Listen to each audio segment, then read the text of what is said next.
Bugun biz moliya bozorlari tahlilini amalga oshiramiz. Kelinglar sizlarga bugun qanday qilib narx darajalari ishlashini ko'rsatib o'tsam. Bu ko'rganingizdek SpaceX IPO bo'lganda 12-chisiloda ko'rganingiz bo'lsa iyunda narx darajasi, to есть IPO ni boshlangan nuqtasi, ya'ni birjadagi savdolar amalga oshirilgan narx, to есть low 149.34 da biz sal pastroq tushirganmiz. To есть mana shu narx. To есть hamma shu narxdan boshlab sotib olgan. Ko'rdinglar? Mana bu narx darajasi 3-kundagi low ni narx buzishi bilan instrument pastga ketdi va 148 narx darajasi ko'rdinglar qanaqa urilyapti. Bitta, ikkita, uchta, to есть 186 kopeyka ko'rasizlar. Va buzib yopildi pastga va narx ancha pastga tushib ketdi. To есть bu nuqtada barcha pulini yo'qotadi. Nimaga? Chunki bu og'riqli nuqta hisoblanadi. To есть IPO boshlangan nuqta barcha mashinalarni sotib olgan, kuchlab yomlab o'tgan. Bir necha marta instrument kelib mana shu narx darajasiga urilyapti va uni o'zi pastda yopildi, bam, ko'rdinglar, pastga ketdi. Ya'ni bu SpaceX.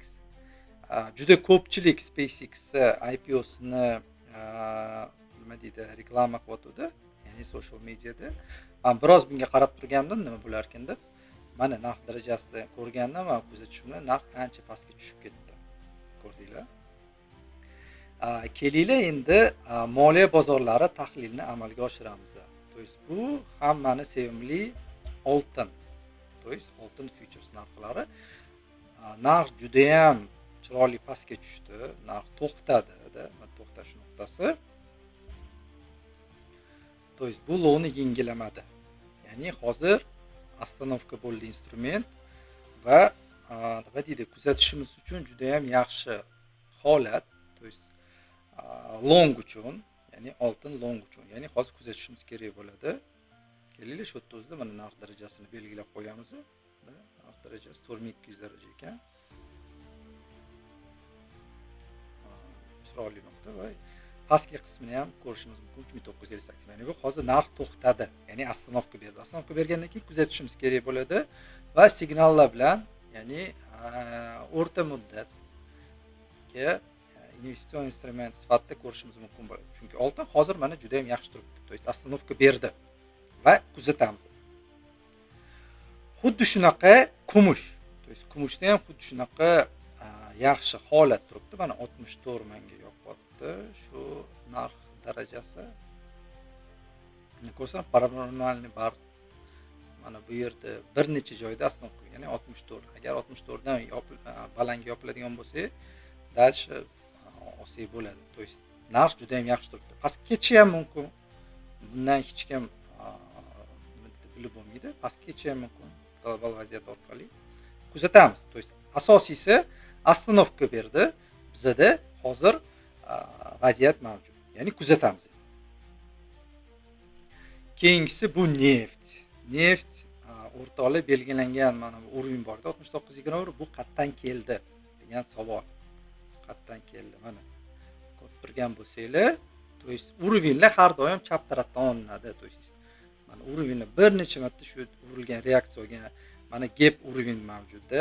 Bu yerga kel tushib ketdi, ostanovka berib bir necha marta yaqinlashtirsanglar ko'rasizlar, aynan shu joyga narx urilgan, reaksiyasi bo'lgan. Mana yaqinlashtirib ko'rsataman, ko'rasizlar. 1, 2, 3, 4. To есть bu zerkalniy urovinga o'sha aylandi. Ko'rasizlar, mana urovin образованный gapim deyiladi. Bu yerda zerkalniy urovin bo'ldi va narx ancha yuqoriga ketdi. To есть neft dunyodagi nostabil holat orqali neft juda ham qiziq holatlar amalga oshiriladi. To есть neft mana 69 dan longga ketdi. Hozir hech narsa qilish kerak degani emas. Hozir hech narsa qilmaymiz. Kuzatamiz.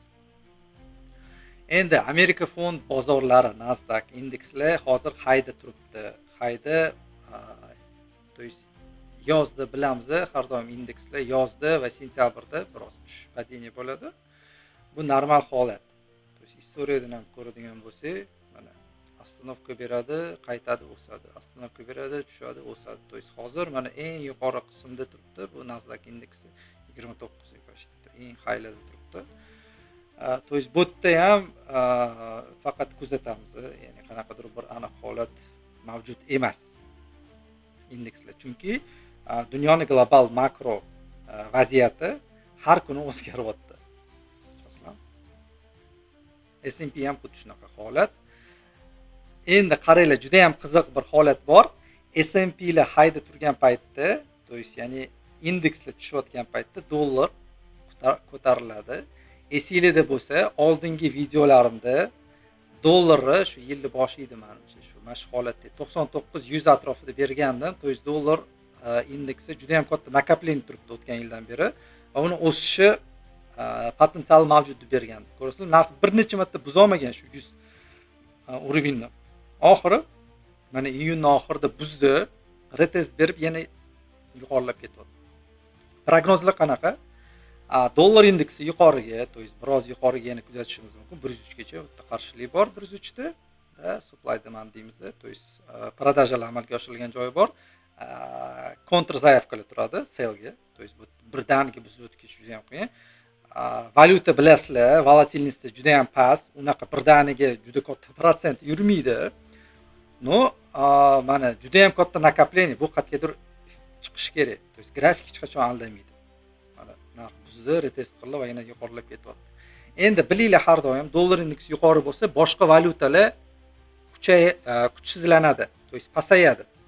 Tushunasizlarmi? Dollarga nisbatan bo'lgan valyutalar, agar dollar kuchaysa, boshqa valyutalar pasayadi. Bunga yaqqol isbot mana yevroni ko'rsatishim mumkin. Mana yevro ham yuqoriladi, katta nakapleniya tushdi va pastga. Tushunasizlarmi? Grafik mana grafik pastga. Grafik hech qachon aldamaydi. Grafik mana pastga.